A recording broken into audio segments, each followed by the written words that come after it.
Hi, I'm Zac. I am the Partnership Account Manager for the built environment at myenergi. So I work with home builders to help them deliver smart ecosystems for their new build properties, helping them comply with building regulations that are in place at the moment, whether that's through EV charging, home battery storage, or self-diversion of solar and wind generation back into the property.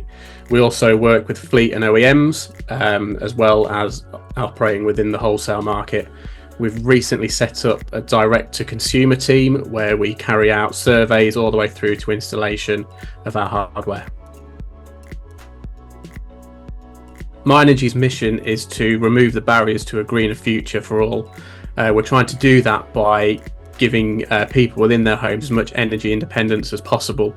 That's through charging their car using solar power or wind power in some instances, heating their hot water or even heating their homes with that diversion of power back into the property, as well as home battery storage. So making sure that any surplus solar, for example, that's used on the property is saved in a battery and then used when the property needs to use more. So we're trying to lessen the reliance on the grid in essence, but for all properties.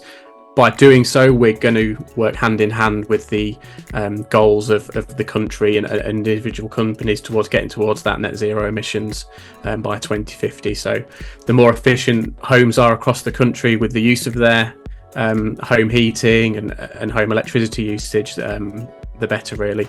I know there's a lot going on with the decarbonisation of the whole grid, which is fantastic, and we'll use that power where we can when we need additional grid support. But yeah, our goal, like I say, is to remove those barriers and help people become as energy independent from the grid as they possibly can.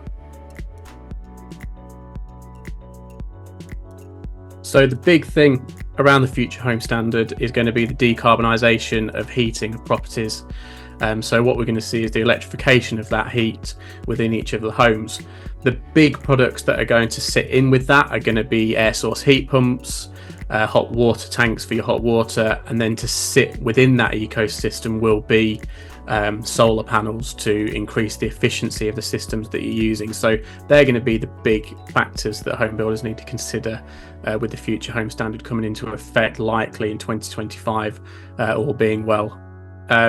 How we can assist with that is obviously we've got the EDI solar diverter, which ensures that any surplus solar that comes into the property that isn't being used by at the time goes back into the house to heat your hot water, to activate underfloor heating systems. It can even go to a towel rail. We're also working on getting that surplus into your air source heat pump when it's required to ensure that there's 100% efficiency with the solar that's being generated on the home. That's also going to sit across with the EV charging, which is obviously going to continue on with the Part S regulation that's already in place, but it will just sit within the Future Homes standard that's there. There's an awful lot more to it than that, including much more stringent building regulations around the linings of walls, the heat tightness of windows, etc. So there's an awful lot to consider, but you know, we're here to try and assist with the heating and the electrification of that within the property.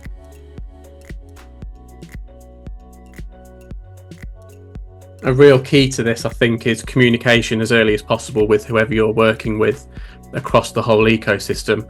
There's going to be an awful lot for home builders to consider when it comes to installation of air source heat pumps now all the way through to EV charging. So yeah, I think constant and early engagement with your parties, I think, is key to ensure that everyone's on the same page when they're working through this process, because we're all trying to figure it out together, right? It's quite a new thing for us in terms of building regulations, so I think that's really key for home builders to consider.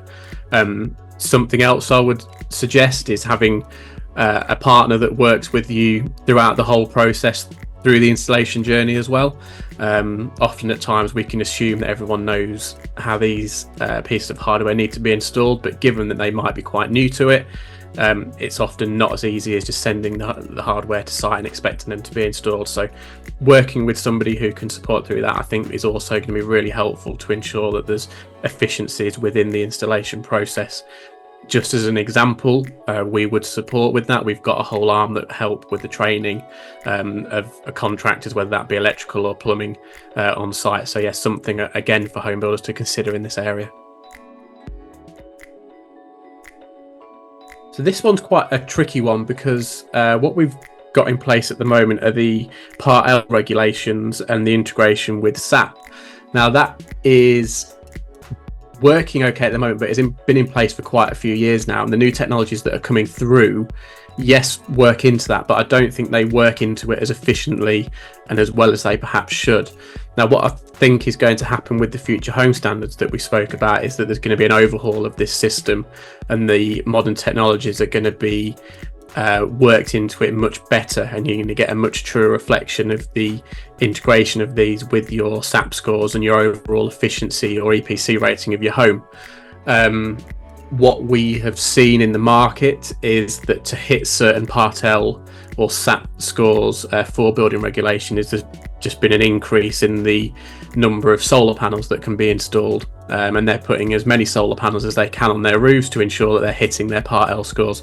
Now we've looked into this and we think that there's more efficient ways to do so. So I think it's quite a complicated area, but again, it's worth engaging with your parties to make sure that there's maybe more efficient ways and ultimately maybe more cost-effective ways to hit your Part L and SAP requirements at the moment.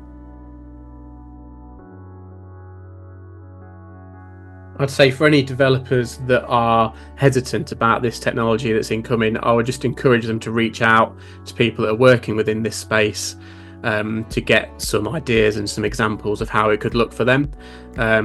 I'll also say speak to your peers within the built environment space. There are quite a few home builders that are adopting this technology and may have some learnings that they could probably share with you to help your transition into this space a little bit easier.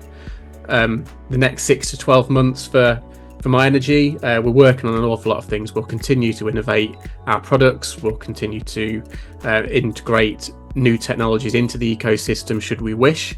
So anything that we see that's driving the goal really of removing the barriers to a greener future, I think we will look into. So yeah, I'd say watch this space for things that are incoming from us, and don't be afraid to reach out to us if you've got any questions about what we're already doing within the space particularly.